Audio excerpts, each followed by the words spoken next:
हे काय जवळच आहे मला.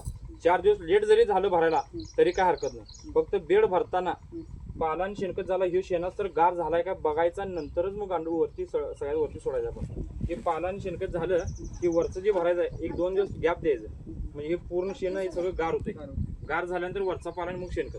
पहिला पाला शेण परत पाणी, परत पाला, परत शेणखत, परत पाणी. जेवढं पाणी मारतीला तेवढं सुरुवातीला चांगलं आहे. पूर्ण गार झालं की वरती गांडूळ सोडायचं. गांडूळ सोडून झालं की बरोबर 2.5 महिन्याला 1 टन गांडूळ खत तयार होते. यात निघणारं सगळं जे पाणी आहे तुमचं पाणी सगळं पाणी वापरायला मिळते. सगळ्यात रिझल्ट येणार जोरात म्हणजे गांडूळ पाणी कुठं यायचे सगळं. आता ही आपण इकडे ढाळ केल्यामुळे सगळं पाणी निसरवून आपलं इथे येणार आहे. डाळी इथे येणार सांगतोय, इथे येणार आहे. याला इथं पाणी आल्यामुळं त्याला आपण काय केलंय, इथं खाली पॉकेट केल्यावर पाहिजे इकडे त्याला इथं पॉकेट केले. हे येणारं पाणी काय करायचं तर तिकडे चढ केल्यामुळे इकडे ढाळ आपला इथं गोल खड्डा काढायचा आणि येणारं हे पाणी सगळं वर्मीवॉश गांडूळच पाणी सगळं ह्याच्यामध्ये कलेक्ट करायचं. म्हणजे तेच आपल्याला द्राक्षबाग, डाळिंब, ऊस कुठल्याही पिकाला स्प्रे केला तर गांडूळ खतापेक्षा रिझल्ट फास्ट मध्ये दाखवतो. तुमचं दुसरं रसायन खत नाही सोडला तरी सुद्धा चालतं, एवढे रिझल्ट फास्ट. सगळं फक्त रसायन काय टाकायचं नाही. चुकून गेलं तर काय होत नाही, एवढं विशेष काय होत नाही, पण शक्यतो कोण टाकाय नाही. उकडण्यामधला जी चिपाडा विपाडा जी वरचे काय आहेत ती सगळं पाक बाजूला कोण टाकायचं. नुसतं शेण भरायचं. 2-3 दिवस गाईचं, म्हशीचं, रेड्याचं शेणखत बाजूला ठेवायचं. आणि मला माहिती आहे मध्ये आलं तरी पण चालते. काय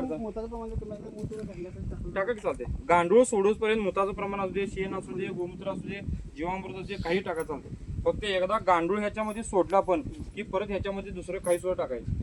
फक्त वरच्यावर काय करायचं, घरातलं चहाची पावडर, गुळाचं पाणी, बेसन पीठ, हे खरकाटानं वेस्टर्न मटेरियल हे फक्त ह्याच्यामध्ये टाकत राहील. दुसरं अजिबात काय टाकायचं नाही. हा अन्न चालते, भात वगैरे सगळं चालते. आता बेड तुमचा व्यवस्थित बसलाय, सगळा चौकोन फिट बसलाय, पण वल्ला असल्यामुळे काट्या पण एक ठराविक ठिकाणी मोजक्या नाजूकच आहे.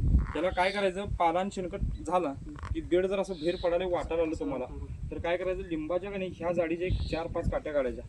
5 काट्या काढल्यानंतर का नाही आता प्रत्येक ठिकाणी आता हिथे काठी मारायची. ही 1, इथं 2, इथं 3 जाडीला मोठ्या घ्यायच्या. हे काय पॉकेट नाही काय नाही, इथं मारायच्या, घाणून द्यायचं, तुला 1 फूटवर जमिनीत घालवायचं म्हणजे बेड बाहेर पडू नये म्हणून. इकडल्या बाजूला 3, तिकडल्या बाजूला 3, 6 काट्या मारायच्या आणि उंचीला एवढं घ्यायचं. हो, एवढ्या उंचीला घ्यायचं.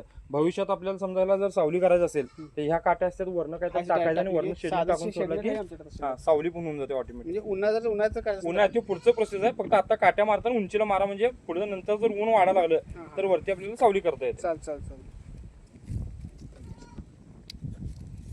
पाला टाकू का? टाक मसाला सगळं एकदम पाला किलो मम्मीला चहा नाही.